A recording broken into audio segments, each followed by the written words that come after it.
Nous sommes avec Christophe Lorieux, qui est le directeur du hub Itonomy. Bonjour Christophe. Bonjour Frédéric. Est-ce que tu peux te présenter puis présenter Itonomy? Alors, Itonomy, c'est, comme tu viens de le dire, un hub innovation. Un hub innovation, c'est un dispositif qui a pour vocation de faire émerger l'innovation dans une filière ou dans toutes les filières en général. Pour nous, c'est la filière de l'autonomie. Notre rôle, voilà, c'est au sein du hub, regrouper toutes les forces en présence, toutes les énergies, toutes les bonnes volontés au service de cette belle mission qui est de faciliter une vie en bonne santé et en sécurité à son domicile. D'accord. C'est-à-dire qu'en fait, entre autres, vous allez regrouper, sélectionner des entreprises, des porteurs de projets sur le sujet du médico-social et puis de la silver economy peut-être un peu plus général. Oui, c'est ça. Alors, en fait, l'objectif, c'est de faire travailler tout le monde ensemble. Les grands groupes avec les petits groupes, les associations d'usagers, les acteurs du terrain, les élus qui aménagent le territoire, les services départementaux, ceux de l'avenue du Ken, etc. Tous ont vocation à travailler ensemble pour transformer cette filière de l'autonomie qu'on a bien besoin et le faire de manière très inclusive ou très ouverte, dans le sens où voilà, quand on parle de l'autonomie, on parle de l'aménagement du territoire, on parle mobilité, on parle domotique. Donc voilà, le champ est très vaste, ça couvre, on va dire, quasiment toute l'économie du pays. Et en fait, bon, à un moment, il faut commencer par quelque chose. Même si tout le monde doit bosser ensemble, il faut trouver le point de départ. Et le point de départ, pour nous, c'est ceux qui ont peut-être justement le plus d'énergie, le plus de volonté, ce sont les startups. Et donc, chez nous, là, on vient de lancer une promo de 12 startups qu'on intègre dans un programme qu'on appelle Itonomy Boost. L'idée étant de booster, d'accélérer, de sécuriser leur parcours. Et surtout d'enclencher ce cercle vertueux de l'innovation et surtout de faire en sorte que ce soit un pôle d'attraction sur des thématiques qui nous semblent essentielles. On a une qui c'est le lien social, une deuxième qui est l'aménagement du lieu de vie, un troisième c'est la prévention de la perte d'autonomie, l'un autre c'est l'attractivité des métiers. Et un dernier, c'est ce qu'on appelle, on va dire, la robotique ou robotique sociale. Voilà, donc voilà des grandes thématiques sur lesquelles on travaille. Mais demain, on intégrera une autre sur la mobilité. On va lancer tout un groupe de travail sur l'aménagement du territoire. L'idée, c'est de courir tout ça, mais déjà de commencer en montrant qu'il y a des innovations, il y a des choses qui sont un peu en avance de phase, qui sont intéressantes, et de les faire connaître, d'expérimenter des nouveaux modèles en fédérant tous les acteurs, d'évaluer, de faire savoir à nouveau les résultats de nos expérimentations pour ensuite passer à une phase d'industrialisation. On est là pour transformer les choses, pas uniquement pour se faire plaisir. Plus dans le détail, une start-up qui rentre dans ton hub, elle bénéficie de quel service? Elle peut bénéficier de quel service? Ah bah, c'est du grand luxe. Hein. Non, mais c'est vrai. On n'est pas un incubateur, hein, donc c'est pas des bureaux, un accès au financement et quelques conseils par-ci par-là, et puis de temps en temps passer un pitch devant des grands groupes qui viennent faire leur marché, soit des idées qui vont piquer, soit des startups qui vont accompagner un petit peu plus loin. Mais tout ça, c'est très bien, mais malheureusement, ce n'est pas suffisant. Et si les incubateurs, c'était la panacée, ça se saurait. C'est une étape essentielle dans le parcours d'un entrepreneur, mais il faut aller plus loin. Il faut aller plus loin parce que l'enjeu majeur, c'est l'accès au marché, l'accès au terrain d'expérimentation. Et donc ça, c'est déjà deux choses sur lesquelles on met un gros focus auprès des 12 entreprises qu'on a sélectionnées. On a un partenariat avec 140 établissements du médico-social. On est très lié avec les acteurs du médical et on a des budgets très importants pour lancer des expérimentations avec ces acteurs-là. Alors, quand on lance une expérimentation, faut connaître le Watt, le AO, etc. Donc, on a des spécialistes du Growth Acceleration qui sont avec nous et avec lesquels on monte des programmes de savoir pitcher, connaître son offre, son élément différenciant. Donc, on a ces services-là. On a également des stages d'immersion. Ce n'est pas une demi-journée de vie ma vie d'une aide à domicile, hein, c'est plus d'une semaine. Non, mais c'est sérieux, quoi. On veut vraiment être le paquet. Donc, on va passer une semaine, au moins une semaine, dans différents services d'aide à domicile. On va être formé par des spécialistes de l'histoire du médico-social qui vont expliquer aux startups dans quoi, où est-ce qu'elles mettent les pieds, les responsables du département qui pilotent l'offre, qui fixent les tarifs, qui vont expliquer comment ça marche, quelle est la population à laquelle ils s'adressent, quel est leur pouvoir d'achat ou quel est le reste à charge. Tout ça, c'est des données essentielles, mais 90% des startups de la silver economy partent B2C, finissent B2B. Donc, perdent 8 mois avant de se rendre compte que le marché est B2B, par exemple. Hein. En tout cas, il est essentiellement B2B. Qu'est-ce qu'on va faire? On est en train de nouer un partenariat avec un grand cabinet d'avocats qui va faire une hotline juridique plus des cours approfondis sur le droit des marques, le consentement éclairé. On mélange droit et éthique. Pour moi, les deux sont liés. Donc là, il y a de nombreux cours là-dessus. On a une hotline BizDev. Ça, c'est une grande innovation où, grosso modo, toutes nos startups, on connaît leurs priorités et on les accompagne pour accéder au marché. On a un lien, parce qu'on est 78 et 92. Hein, Itonomy, c'est une émanation des deux départements Yvelines et Hauts-de-Seine. On est en lien avec Cœur la Défense. Donc, derrière ça, quasiment tous les grands groupes du CAC 40. Donc, on a des accès privilégiés aux grands groupes et on va les faire jouer. On lance un parrainage, une start-up, un élu. Et un élu qui a choisi dans le catalogue qui pouvait aider parce qu'il a démontré qu'il était capable d'aider. Donc, accès au terrain d'expérimentation, accès au territoire, accès aux grands groupes, plus accompagnement transverse sur tous les aspects juridiques, marketing, etc., pour bien faire le boulot avec hotline BizDev, etc. C'est un projet c'est un programme d'accompagnement qui vaut plusieurs centaines de milliers d'euros et qui est mis à disposition d'un petit nombre de groupes avec, en plus de ça, pour chaque start-up, il y a un module spécifique sur lequel on met le paquet. Par exemple, moi, j'ai une start-up qui va cartonner, c'est sûr, et elle, en fait, elle doit trouver son modèle de distribution. Donc, on va mettre le paquet avec elle pour l'aider à concevoir son modèle de distribution, freiner le développement commercial pour le moment, parce qu'ils sont des gros marchés, mais déjà, voilà, les préparer au scale-up. On a une autre boîte qui doit s'intégrer on va dire, dans Ma Santé 2022. Donc là, il y a un consultant qui est en train de préparer toute la stratégie d'intégration dans le plan Ma Santé 2022. Et pour chacune d'entre elles, voilà, on va faire le petit service en plus qui va faire la différence. Nous, notre objectif, c'est on ne veut pas être sur un 5% de réussite, on veut être sur du 100% de réussite. Donc, on se donne les moyens pour arriver à 100% de réussite, c'est-à-dire que toutes les startups qu'on a, on y croit et on se donne les moyens pour qu'elles arrivent, pour qu'elles accèdent au marché plus vite et mieux. Et on les accompagnera sur la durée après. Voilà, c'est ça notre forme. Comment est-ce que tu repères ces startups et comment est-ce que tu les sélectionnes? Alors, pour les repérer, c'est de la com. Hein. On utilise un peu les outils Google, d'ailleurs, les AdWords, etc. Mais bon, on va dire que ça a été ma première action quand je suis arrivé à la tête du Hub cet été. Voilà, on n'a pas eu, on a eu une petite soixantaine, je crois, de candidatures quand même. C'était pas mal. On a fait le tri en partenariat avec un organisme, on va dire indépendant, qui s'appelle Cap Digital. C'est eux qui ont screené tous les dossiers et qui nous ont donné des notes. Et on a pris, sur la base de leur point de vue, les 30 meilleurs. D'accord. Et les 30 meilleurs, ensuite, on leur a fait, on a refait une sélection nous-mêmes pour en retirer encore un peu.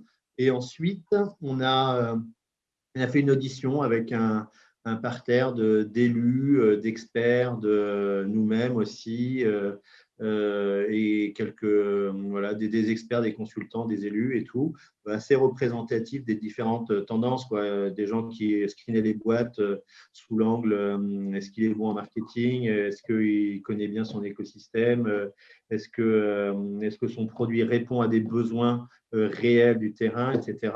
Et après, bon, on a fait une synthèse et on a regroupé les meilleurs. On avait déjà quand même des très beaux dossiers, hein, et on a fait les meilleurs, notamment au regard des thématiques sur lesquelles on voulait commencer à travailler. Donc, il y a une forme d'injustice aussi, toujours, hein, quand on fait le choix, on a renoncé sur certains trucs à des très beaux projets, mais qu'on ne peut pas tout faire à la fois. Mais voilà, on se donne rendez-vous à d'autres pour plus tard. Donc, ça, c'était le process de sélection. On l'a fait en 1 mois, donc ça a été même pas un petit peu moins, donc ça a été assez rapide. Et moi, ce que j'ai fait aussi, une fois qu'on a collationné toutes les notes de tous les experts, il y a un critère moi, que j'ai vraiment essayé de faire ressortir, c'est la maturité du chef d'entreprise. Alors, la maturité, ça ne veut pas dire qu'il faut que des vieux, des gens qui ont roulé leur boss, même s'il se trouve que la moyenne d'âge est quand même assez élevée.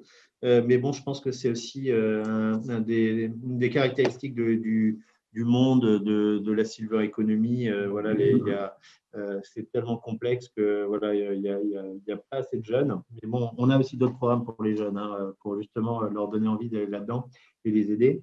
Mais moi, ce qui m'intéressait, c'est on va dire, maturité, humilité. C'est-à-dire cette capacité à bien comprendre son environnement et à vouloir bien le comprendre. Je pense que c'est une marque de fabrique ou quelque chose qui ressort et qui est une garantie de succès, en tout cas une augmentation des chances de succès. Quand on connaît l'environnement dans lequel on vit et qu'on en connaît la complexité, qu'on en est conscient, on a quand même plus de chances de réussir, surtout dans ce domaine-là, où il ne faut pas foncer bille en tête en se disant ah, j'ai une idée, ma grand-mère était très malade, j'ai vu comment ça se passait, mon grand-père, mon ceci, mon cela. On a beaucoup d'histoires comme ça. Ça ne veut pas dire que ça, c'est le fait générateur, mais ça ne suffit pas. Voilà, on peut être sensibilisé, touché par un cas d'un proche, mais après, on ne va pas reproduire cette situation pour le commun des mortels.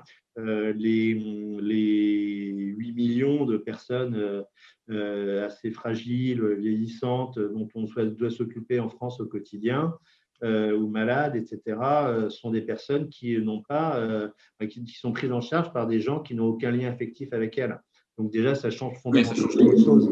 Et ensuite, elles vivent dans des conditions qui ne sont jamais optimales, elles ont des ressources souvent très limitées, etc. etc. Tout ça, ça change tout.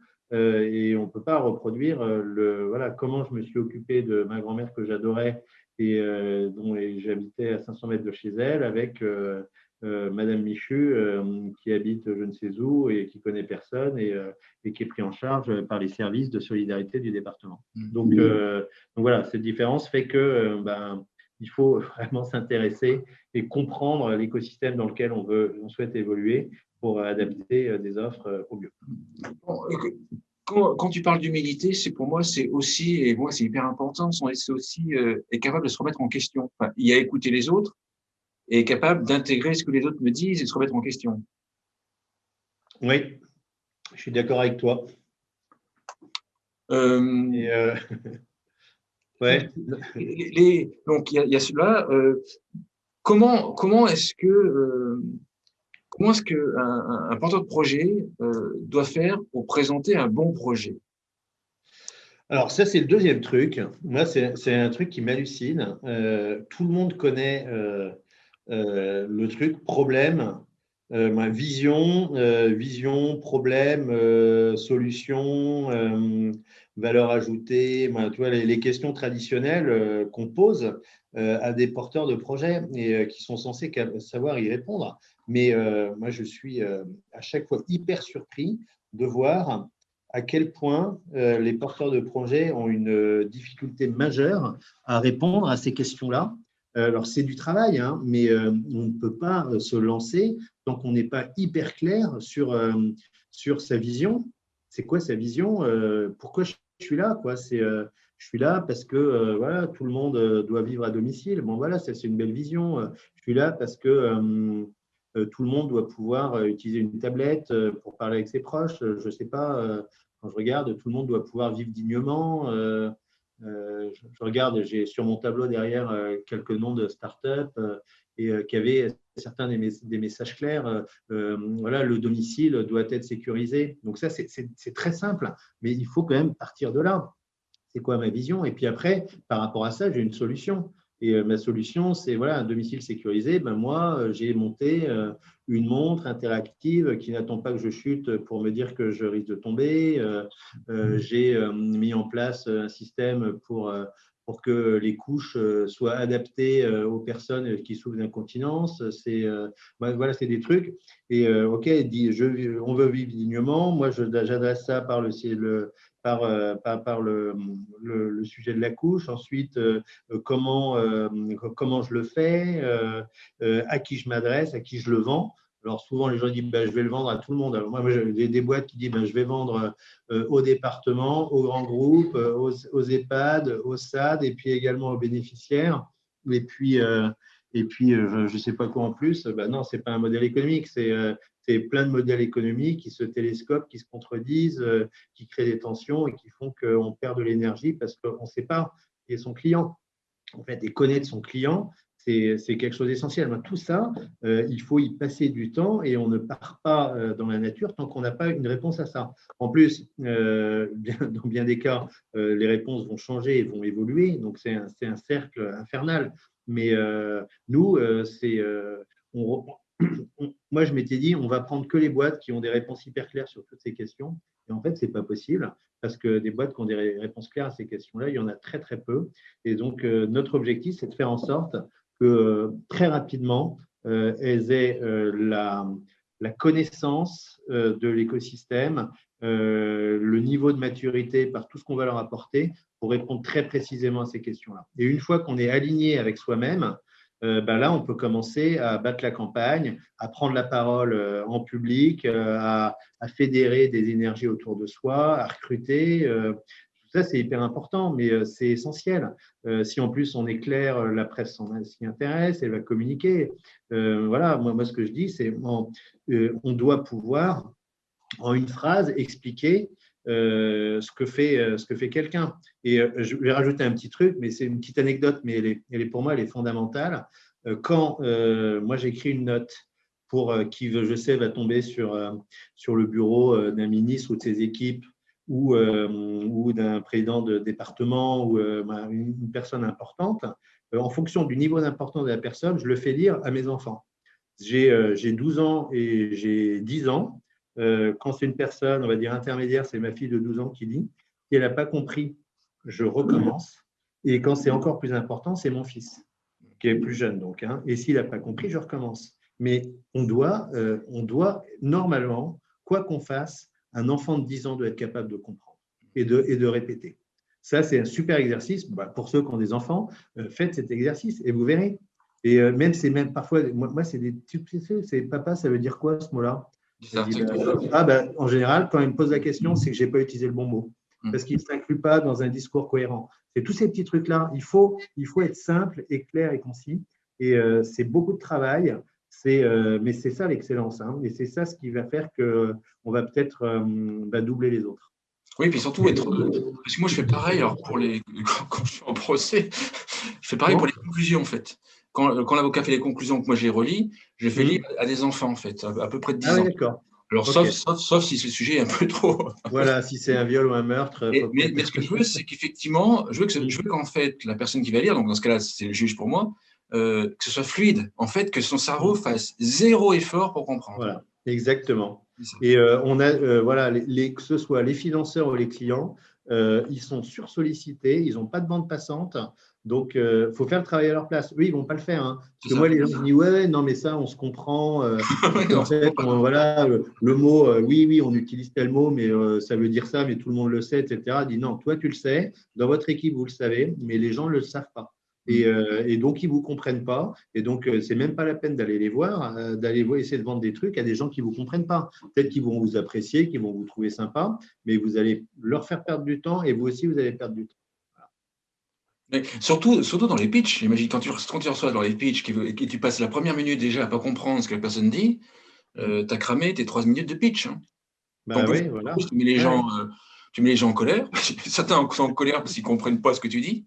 Voilà, donc ils sont humiliés. Ouais, c'est ça, ils sont humiliés, frustrés, frustrés, je Voilà, vais te comprendre. frustrés, bon, peu importe, ou ouais, ou, ils disent rien, mais c'est ouais, c'est. Alors bon, ça suffit pas évidemment parce que tout ça c'est du marketing, mais on est dans une société de com, donc faut faire avec. Après, moi, il y a un deuxième critère, c'est les doueurs, quoi. Moi, c'est ceux qui sont capables de faire, de transformer. On a quelques startups aussi. Je pense à une là. Jarvis, ils sont dans l'action, ils sont super bons et c'est des cerveaux, c'est des bidouilleurs, ils prennent un grille-pain, ils mettent un minuteur dessus et quand la personne se lève le matin, il y a le grille-pain qui se met automatiquement en route. Et la cafetière aussi, etc. Donc, voilà, il y a aussi des gens qui veulent pas faire cet effort, mais qui sont voilà, des transformeurs, des vrais chefs d'entreprise au sens industriel du terme. Et ceux-là, vaut mieux pas trop les emmerder avec le discours et la com parce que ça les fait chier. Et eux, la com, elle se fait dans l'action et dans la démonstration. Et là encore, hein, alors, bon, il faut quand même faire un effort. Donc, moi, je sais que je bosse beaucoup avec lui quand même sur ces sujets-là.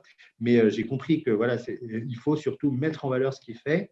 Et derrière, ça ira tout seul parce qu'il a tellement d'avance par rapport aux autres que c'est voilà, c'est du lourd et ça ira. Donc, souvent, on a l'un et pas l'autre. Quand on a les deux, là, c'est top. Et moi, je vais donner peut-être une expérience personnelle. J'ai beaucoup travaillé avec des designers. Moi, j'étais beaucoup dans le logiciel, donc l'expérience utilisateur, etc. Donc, à chaque fois, moi, j'ai passé des heures et des heures. Et il faut faire ça avec mon petit schéma. Et voilà mon truc. Le mec revient, dit non, on ne s'est pas compris. Pourquoi tu as mis du bleu, il fallait du rouge, etc.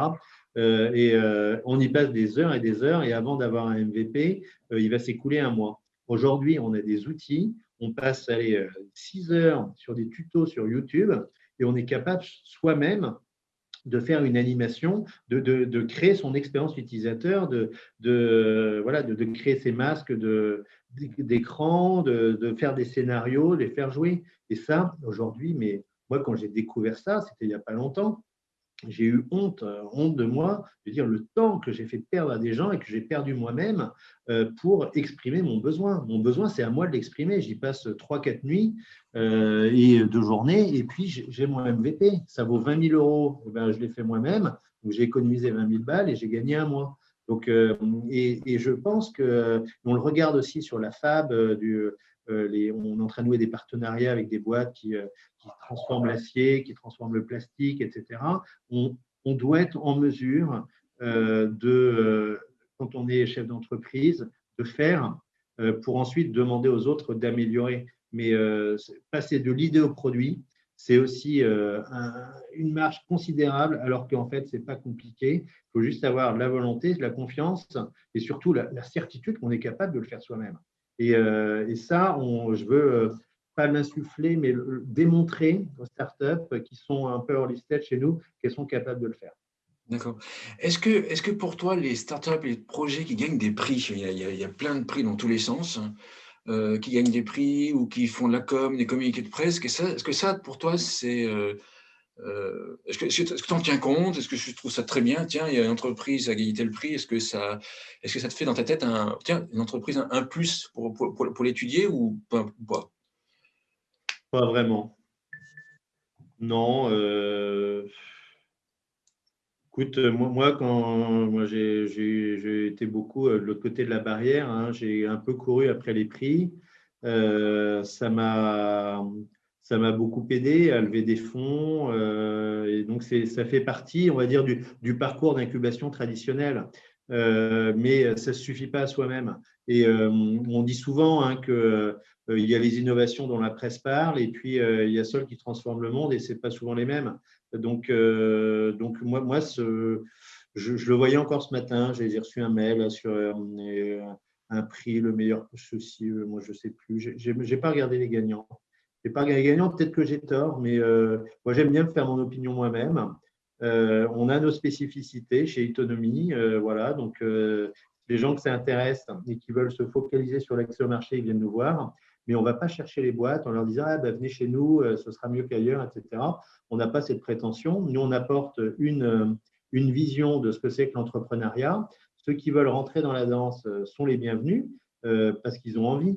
Mais du coup, voilà, je pense que nos équipes comme si on avait 250 000, voilà, c'est une personne et demie. Mais c'est eux voilà, qui fassent de la veille et voilà, qui sachent qu'est-ce qui se fait, quelles sont les grandes tendances, etc. C'est important pour pouvoir aussi surfer dessus et comparer. Mais voilà, les prix, c'est un moyen d'accompagner l'innovation qui est vertueux parce qu'il enclenche souvent le, l'acte d'investissement, de business angel, de fonds early stage, etc. Mais il n'est pas suffisant. D'accord.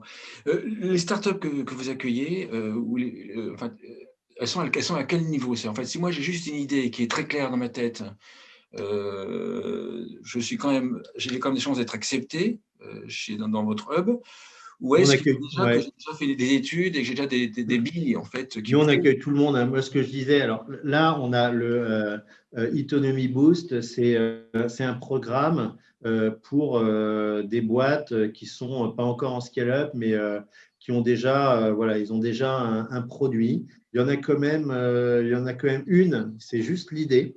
Il y en a une, on est juste à l'idée, mais on a senti qu'il y avait vraiment, il y a une idée et deux gros partenaires, donc on pense que ça peut aller très vite.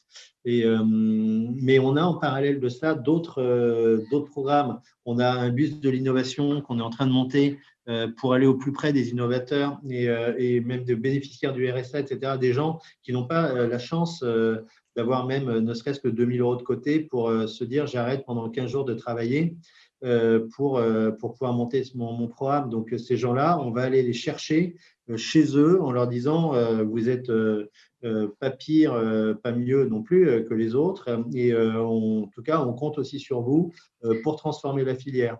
On est en train de monter des programmes avec des étudiants en leur disant vous êtes neuf, vous avez un regard nouveau, donc on va vous faire rencontrer les acteurs, les opérateurs de la filière qui vont vous dire quels sont leurs problèmes au quotidien et vous allez essayer de trouver des solutions. On va vous accompagner avec des maîtres d'œuvre, des cabinets de consulting, pas de maîtrise d'ouvrage, etc., qui vont vous aider à concevoir vos projets. Et puis à la fin, on va fabriquer les produits avec vous et on va vous aider à les présenter à des grands groupes. Donc tout ça, toutes les énergies sont bonnes à prendre. Comme je disais, la maturité n'est pas liée à l'expérience dans la manière dont j'utilise le mot. Donc ça veut dire que j'utilise mal le mot. Mais moi, ce qui m'intéresse, c'est d'avoir des gens qui ont un regard neuf et qui surtout s'intéressent, qui sont voilà, des explorateurs en fait, et voilà, qui ont un sens un peu d'exploratoire, qui veulent comprendre et changer les choses. Et ces gens-là, ils n'ont pas besoin d'avoir 50 ans et 30 ans d'expérience professionnelle derrière eux. Ils peuvent avoir 15 ans ou 80 ans. Voilà, toutes les énergies, nous, on veut les canaliser dans le bon sens du terme pour sécuriser, accélérer leur parcours entrepreneurial et arriver à un résultat probant et changer un peu ce paradigme. Moi, cette prise, cette conviction qu'a tout le monde, que de toute façon, il n'y a qu'un modèle pour accompagner les startups, c'est l'incubation, et l'incubation, c'est 5% de réussite. Moi, je suis sûr qu'on peut faire beaucoup mieux, pour autant qu'on ait les moyens de le faire, et grâce au fait qu'on travaille pour des élus, pour des conseils départementaux, pour tout un ensemble d'acteurs qui nous soutiennent, la mairie du Mureau, parce qu'on est basé, nous, sur le campus départemental des Mureaux. Voilà, tous ces gens-là nous aident et nous accélèrent pour aider et accélérer les startups qu'on accompagne.